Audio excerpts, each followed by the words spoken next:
Bonjour, c'est Nati de Bonjour Asie. On se retrouve aujourd'hui autour de la cuisine coréenne pour une recette de poulet, le jjimtak. Une sorte de ragoût de poulet, un peu comme le coq au vin, mais ce plat est surtout un incroyable mélange de saveurs, salé, sucré et pour ceux qui en ont envie, pimenté, et surtout une recette ultra simple et super rapide.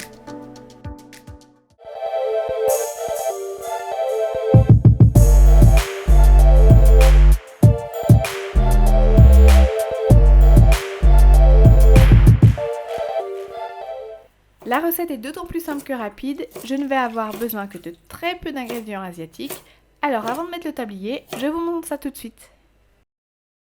En épicerie asiatique, je prends de la sauce soja, c'est la base de notre sauce.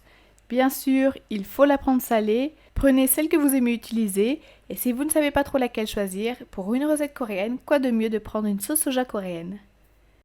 Pour ceux qui ne peuvent s'empêcher de mettre du piment dans leur plat, donc moi, j'utilise pour la recette des piments rouges séchés, mais aussi des piments verts frais qu'on trouve facilement de partout.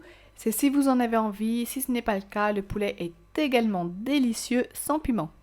Et enfin des tocs, c'est la même chose, moi j'aime avoir un topping, donc je rajoute des tocs, histoire d'apporter un peu de variance dans la recette, et puis j'en ai souvent un peu chez moi.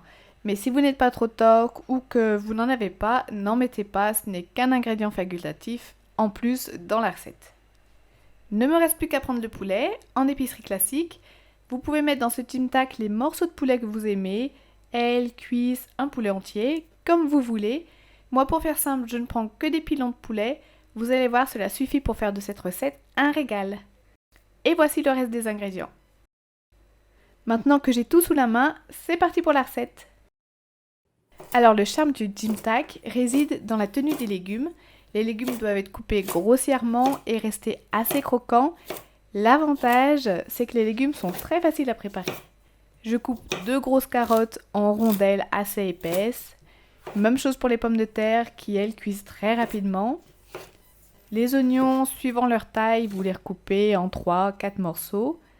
Après, bien sûr, vous coupez les légumes de la manière qui vous plaît, mais il faut avoir à l'esprit que les légumes vont mijoter bien quand même une vingtaine de minutes avec le poulet. Faudrait pas non plus que la sauce se transforme en curry. Le poireau, je le recoupe en longueur. Je vous le conseille parce qu'ils font mieux dans la sauce comme ça et qu'il est très agréable à manger. Et pour les amateurs de sensations fortes, au piment séché, je rajoute des piments verts frais. Vous allez voir que cette association de piments apporte une saveur à la fois rafraîchissante et piquante. C'est 100% addictif. Vous mettez bien sûr autant de légumes que vous voulez. Mais donc moi en gros je mets 2 oignons, 2 piments verts, un demi-poireau, 2 pommes de terre et 2 carottes, des tocs en topping, c'est si vous voulez. Et pour la sauce vous n'aurez besoin que d'un verre de sauce soja, un verre d'eau, quelques piments rouges séchés, attention ils sont quand même extra forts, 2 cuillères à soupe d'ail haché, une cuillère à café de poivre et enfin, et vous avez vu le titre de la vidéo, une canette de coca. Maintenant, plus qu'à passer au poulet.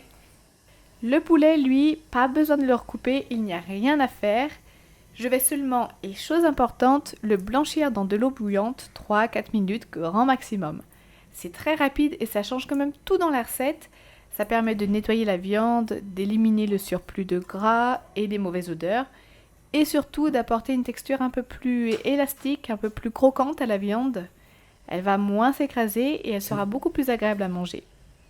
Bien sûr, il ne faut pas cuire la viande non plus, donc 3-4 minutes grand maximum et je la rince tout de suite à l'eau très froide. Dans un grand wok ou une casserole, je dépose le poulet et je passe tout de suite à la sauce. Pour cela, je rajoute donc un verre d'eau, un verre de sauce soja et ma fameuse canette de coca. Oui, oui, vous ne rêvez pas, du Coca-Cola. C'est bien la première fois que je cuisine avec du coca. Imaginez-vous en train de faire un coq au vin. Et à la place de mettre 1 demi-litre de vin rouge dans le poulet, vous versez une canette de coca. Rien de plus naturel. Là, j'ai 1 kg de poulet, donc vous pouvez mettre entre une canette et une petite bouteille de 500 ml. Faut pas non plus noyer le poulet dans 1 litre de coca. Avec ça, croyez-moi, vous n'avez absolument pas besoin de rajouter de sucre. J'ai salé et j'ai sucré la sauce. Maintenant, plus qu'à la relever avec 2 cuillères à soupe d'ail haché et une bonne cuillère à café de poivre. L'ail, mettez-en beaucoup, on connaît toutes les vertus de l'ail sur la santé Et anti-Covid ou pas, ça ne fait pas de mal de rajouter 2 bonnes cuillères d'ail dans notre poulet, surtout après y avoir vidé une canette de coca. Et c'est tout, la sauce est déjà prête. Je porte le tout à ébullition et je laisse mijoter le poulet dans la sauce 15 minutes. En Asie, le poulet est beaucoup utilisé dans tous les plats qu'on consomme pour se redonner de l'énergie, pour prendre soin de sa santé. On le cuisine beaucoup avec de l'oignon, de l'ail, du gingembre, du ginseng ou encore d'autres condiments très sains. Bon, je suis pas sûre qu'il garde toutes ses valeurs énergétiques quand il aura mijoté 20 minutes dans du coca, mais ce dont je suis sûre, c'est que le plat est un régal. J'ajoute maintenant les pommes de terre et les carottes et je les laisse mijoter une dizaine de minutes de plus. Si vous aimez manger très épicé et que vous êtes impatient de mettre le piment dans le plat, vous pouvez le rajouter tout de suite, ça va vraiment épicer le plat. Bon, moi je le garde pour plus tard, ça me permet d'avoir un poulet beaucoup moins épicé quand même. Ce ragoût de poulet, on l'appelle donc chimtak en Corée, et c'est un plat qui a beaucoup de succès auprès des Coréens, mais aussi des touristes étrangers. Et donc dans les grands quartiers touristiques de Séoul par exemple, tels que Myeongdong ou Jonglo, vous trouvez beaucoup de restaurants de chimtak. Et là-bas, vous trouvez donc différentes versions de la recette. Et bien sûr, si vous ne mangez pas pimenté, il suffit de le préciser pour pouvoir déguster un super chimtak non épicé. Plus qu'à rajouter maintenant le reste des légumes, à savoir les oignons, le poireau et les piments si ce n'est pas déjà fait. D'ailleurs, je leur dis, mais si vous n'aimez pas les piments, n'en mettez pas. Même sans, le plat a beaucoup de goût. Ainsi que les tocs. Comme je vous disais aussi, si vous n'en avez pas, n'en mettez pas. Moi, il m'en restait de ma recette précédente. J'avais préparé des rosés tteokbokki, donc je les rajoute pour avoir un petit topping. D'ailleurs, ce ne sont pas des tocs de riz, mais des tocs préparés à base de farine de blé. Et là, dès que la sauce se remet à bouillir, je laisse enfin de nouveau mijoter une dizaine de minutes. Vous voyez, je n'ai vraiment rien à faire, la recette est d'une simplicité. Ah, on sait bien que tous nos feux sont différents, donc d'un type de cuisinière à une autre, le temps de cuisson peut varier. Pour savoir si le plat est cuit, il faut vérifier la cuisson de la viande et des carottes. Et si vous voyez votre sauce réduire trop rapidement, rajoutez un petit peu d'eau. Gardez en tête l'image d'un coq au vin. Ce n'est pas un poulet braisé, mais il ne faut pas non plus en faire une soupe. Donc il faut garder un bon petit volume de sauce. On vient de mélanger 3 saveurs, salé, sucré, pimenté et je ne mens pas, mais le mélange de ces 3 goûts donne une saveur purement addictive. C'est un délice en bouche. Vous avez du poulet fondant en sauce, une tonne de légumes, le tout accompagné d'un bon petit riz. Vous avez quoi tenir cet automne.